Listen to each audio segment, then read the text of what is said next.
Assalomu alaykum, hurmatli talabalar. DNA tadbirkorlik va pedagogika instituti biologiya va qishloq xo'jalik mahsulotlari texnologiyalari kafedrasi o'qituvchisi Hayitova O'g'il. Demak, bugungi o'tadigan mavzuyimiz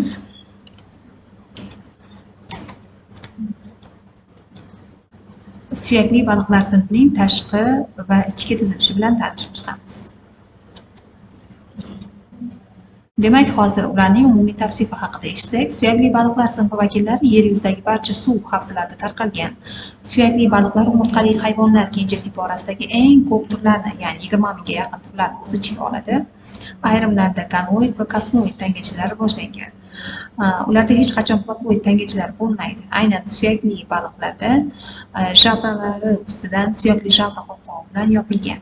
Suyakli baliqlarning ko'pchiligida jabralar aro to'siqlari ma'lum darajada reduksiyalangan va jabra yaproqlari bevosita jabra yo'llarida joylashgan. Ichagida spiral klapanlari yo'q. Uning o'rnida ko'pchilik suyakli baliqlar ichagida ko'r, ya'ni pivorik o'simtalari paydo bo'ladi. Tog'ayli baliqlar yuragida arterial konus o'rniga suyakli baliqlarda aorta piyyoschasi hosil bo'lgan. Ularning sistematikasi haqida tanishib o'tsak, suyakli baliqlar 20 mingga yaqin tur mavjud va ular 4 guruhga bo'linadi. Tog'ay suyakli baliqlar Chondrostay 6 ta turi mavjud. 2 xil nafas oluvchilar Pipnoid, shula qanotlilar Actinoptergi 78 ta turi hamda panja qanotlilar Glossoptergi kabi guruhlarni o'z ichiga oladi. Bu suyakli baliqlarning eng keng tarqalgan vakili zog'ora baliq hisoblanadi. Demak, tog'ay suyakli baliqlar, ya'ni Chondrostay kenja sinfi. Tog'ay suyakli baliqlar bir qator belgilari bilan tog'ayli baliqlarga o'xshash, ya'ni aynan tog'ay suyakli baliqlarda bir muncha tog'ay tanasida saqlanib qolganligi sababli tog'ay suyakli baliqlar deb nomlangan. Dum suzgich qanoti bir xil bo'lmaydi, yuragidagi pallasi keng va katta, ya'ni gidroserkal tipda. Juft suzgich qanotlari gorizontal holatda turadi. O'q skeletining asosini xo'rda tashkil qiladi va xo'rda ular bir umrga saqlanib qolgan. Umurtqalarning tanasi rivojlanmagan, ammo umurtqalarning ustki va pastki tog'aylar ravoqlari bor. Birlamchi bosh skeleti deyarli tog'aydan tuzilgan, lekin miya qutisining usti qoplag'ich suyaklardan, ya'ni teri suyaklaridan iborat. Suzgich, ya'ni havo pufagi bo'lib, kanal orqali qizil o'ngach bilan qo'shilgan, yuragida arterial konus saqlangan, ularda qo'shilish organlari mavjud emas. Tog'ay suyakli baliqlar kenja sinfining turkumlari osyotrsimonlar turkumi, kurakburunlar turkumi hamda osyotrlar, ya'ni baqralar turkumi.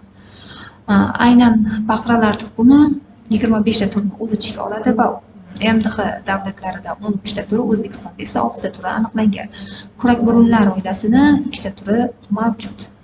Demak, kurakburunlar oilasi eshkak burun, psefur, osyotrlar, ya'ni baqralar. Ularning oilasiga oq belugani misol qilib olishimiz mumkin. 15 dan 18 yilgacha umr ko'radi. Rus osyotri 8 yildan 15 yilgacha, sever yuvalar 6 dan 8 yilgacha umr ko'rishi mumkin.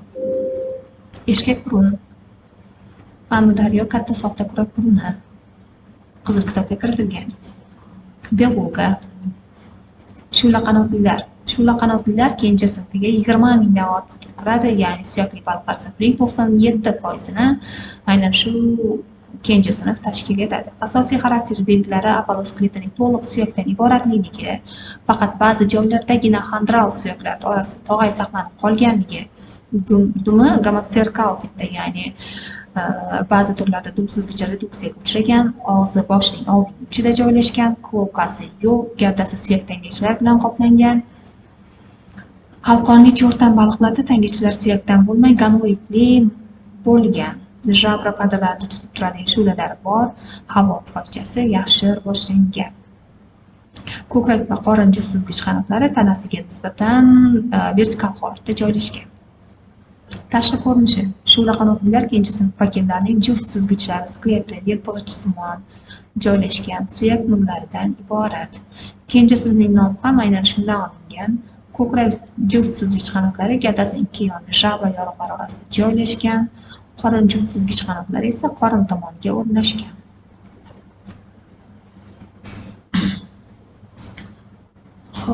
Tog' suzgich qanotlari bitta yoki ikkita orqa suzgich qanotlari Butun suzgich qanot va nol suzgich qanotlari kiradi. Suyakli baliqlarning barcha suzgich qanotlarini akulalarnikiga qarama-qarshi suyak shuvlilar tutib turadi. Yumaloq ko'zlarda qovoqlari mavjud emas. Oq do'q peshonali baliq.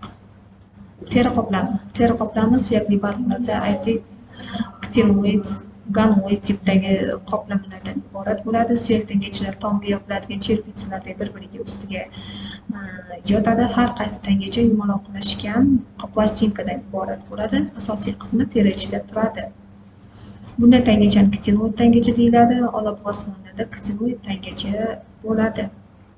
Ayrim turlarda sifloid tangachalar bor. Ularning cheti aratishli bo'lmay, balki tekis holatda bo'ladi. Aynan bu turdagi teri qoplamalari zog'ora baliqda, lasos, plut va karas va boshqa baliqlarda uchraydi. Umuman suyakli baliqlarda gonoid, kosmoid va suyak tangachalar bo'ladi. Latimeriyalarda esa kosmoid tangachalardan tashkil topgan. Suyakli baliq tangachalarini ko'rib o'tishimiz mumkin. Plakoid tangachalar, gonoid, ktinoid hamda sifloid tangachalar. Skeleti. Suyakli baliqlar skeleti tog'ayli baliqlar skeletidan farqli qilib, asosan suyakdan tashkil topgan. Suyaklar kelib chiqishiga qarab tog'ay suyaklar va teri, ya'ni qoplag'ich suyaklarga bo'linadi. Suyak sistemasi. Bosh skeleti. Suyakli baliqlarning bosh skeleti ham akulalarning bosh skeleti singari ikkita asosiy bo'limga, miya qutisi hamda vitseral skeletga bo'linadi. Suyakli baliqlarning bosh skeleti deyarli faqat suyak to'qimadan tashkil topgan, bir qancha ayrim suyaklardan tuzilgan. Ko'rib o'tishimiz mumkin. O'q skeleti. Suyakli baliqlarning o'q skeleti umurtqa faunasi faqat xondral suyaklardan tashkil topgan, bir qancha umurtqalar yig'indisidan iborat. Zog'ora baliqning umurtqa faunasi boshqa suyakli baliqlarnikiga o'xshab tana va dum umurtqalarga bo'linadi. Qo'sh botiq amfitsil tipda, ularning orasida xo'rda qoldiqlari saqlanib qolgan. Buning umumiy ko'rinishi. Suzgich qanotlari skeleti. Suyakli baliqlarning ko'kragida va qornida joylashgan ko'krak juft suzgichlari yelka kamari tanada tayanch vazifani bajaradi. Yelka kamari barcha suyakli baliqlarda kuchli reduksiyalangan birlamchi yelka kamaridan, ya'ni ikkita kichkina xondral kurak va uning ostida joylashgan karakoid suyaklardan iborat. Ko'rishimiz mumkin. Gomoserkal dum suzgich sxemasi. Muskullari. Suyakli baliqlarda terisining ostida suyaklarga birlashgan muskullari joylashgan. Eng kuchli muskullar tana bo'ylab umurtqalar yonida joylashgan bo'ladi. Suyakli baliqlarning muskullari ham xuddi lunuvalarnikidek to'g'ri segmentli bo'lib, biriktiruvchi to'qima miya septalar bilan bir-biridan ajralgan miyamerlardan iborat. Muskul tuzilishi. Ovqat hazm qilish organi. Ikkilamchi jag' ularda ishtirok etadi. Suyakli baliqlarning ko'pchilikda tishlari yaxshi rivojlangan va bu tishlar nafaqat jag' suyaklari, balki tilosli yo'llariga ham birikkan. Ularda og'iz bo'shlig'idan so'ng halqum bilan og'iz bo'shlig'i orasida aniq chegara yo'q. Og'iz bo'shlig'ida til mavjud. Halqumdan so'ng esa ularning yon tomonida jabra yoriqlari bor va halqumdan keyin qizg'ongachdan keyin esa oshqozon. Oshqozondan keyin differensiallashgan haqiqiy ichak boshlanadi. Bu ichakning oldingi bo'lmini 12 barmoqli ichak, so'ngra ingichka va anal teshigi bilan tugaydigan to'g'ri ichak tashkil topgan. Ichki tuzilish va oqimning nafas olish sistemasi. Boya aytib o'tib ketdik, ularning halqumlarida yon tomonda jabra qopqoqlari, jabra teshiklari mavjud. Ular suvda erigan kislorod bilan jabra yoriqlari orqali nafas oladi. Jabra yaproqlari. Qon aylanish sistemasi. Uning faqat 3 ta bo'limi: venus sinusi, yurak bo'lmasi va uning ostida joylashgan muskulli yurak qorinchasi mavjud. Zog'ora baliq va umuman suyakli baliqlar yuragida arterial konus bo'lmasligi bilan tog'ayli baliqlar yuragidan farq qiladi. Ularda faqatgina aorta shakllangan. Yurakning tuzilishi.